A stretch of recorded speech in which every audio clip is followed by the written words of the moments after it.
Operation सिंदूर और आतंकवाद के खिलाफ भारत की लड़ाई को दुनिया भर में पहुंचाने के लिए सांसदों का प्रतिनिधि मंडल अलग अलग देशों में पहुंचा है।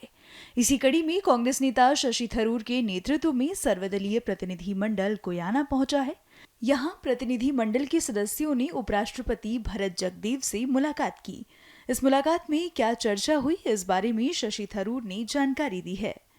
I actually called him Mr. President because he was president for 12 years before his current role of vice president. He's also the secretary general of the ruling party and somebody who has been to India very, very many times and a good friend of the nation.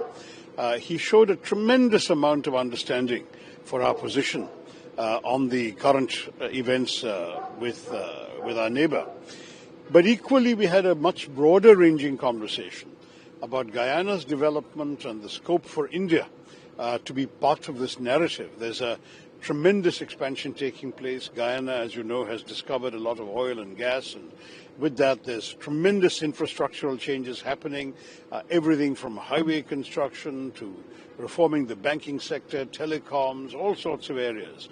And there was a very clear signal that India would be welcome and Indians would be welcome to participate in this process. इससे पहले भारत और Guyana के बीच संबंधों को लेकर Guyana में भारत के उच्चायुक्त अमित तेलंग ने बात की थी। सुनिए उनका क्या कहना है। भारत से सभी पार्टियों का एक प्रतिनिधिमंडल, सांसदों का प्रतिनिधिमंडल गयाना आया हुआ है। गयाना कई मायनों में महत्वपूर्ण है क्योंकि गयाना के साथ हमारे कई दशकों से बहुत ही अच्छे संबंध हैं और उसका कारण यह है कि गयाना की 40% से ज्यादा जनता जो है वो भारतीय मूल की है और उन्हें आज भी भारत से और भारत माता से बहुत प्यार है, बहुत लगाव है। आपने देखा होगा कि पहलगाम टेररिस्ट अटैक के बाद यहाँ के राष्ट्रपति महामहिम डॉक्टर मोहम्मद इरफान अली जी ने हमारे यहाँ हुए टेररिस्ट अटैक का खंडन किया था। उन्होंने कहा था कि ये चीज मानवता के लिए एक प्रकार से एक धब्बा है और हमें टेररिज्म और आतंकवाद के विरुद्ध लड़ना है। तो इस मामले में हमें गयाना से काफी सहयोग मिल रहा है और आगे भी मिलता रहेगा। आपको शायद पता होगा कि गयाना अभी यूनाइटेड नेशन सिक्योरिटी काउंसिल का नॉन परमानेंट मेंबर भी है। तो उस मायने में भी गयाना से जो हमें सहयोग और जो उन्होंने जो संवेदनाएं प्रकट की हैं वो बहुत ही महत्वपूर्ण है।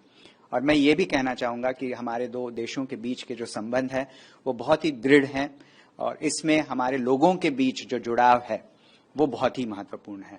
आपने शायद देखा होगा कि कुछ महीनों पहले आदरणीय प्रधानमंत्री जी गयाना की यात्रा पर आए हुए थे।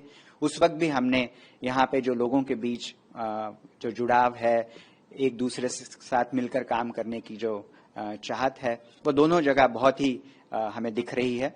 तो मुझे पूरा विश्वास है कि हमारी जो आतंकवाद के खिलाफ लड़ाई है उसमें हमें गयाना से पूर्ण सहयोग मिलेगा।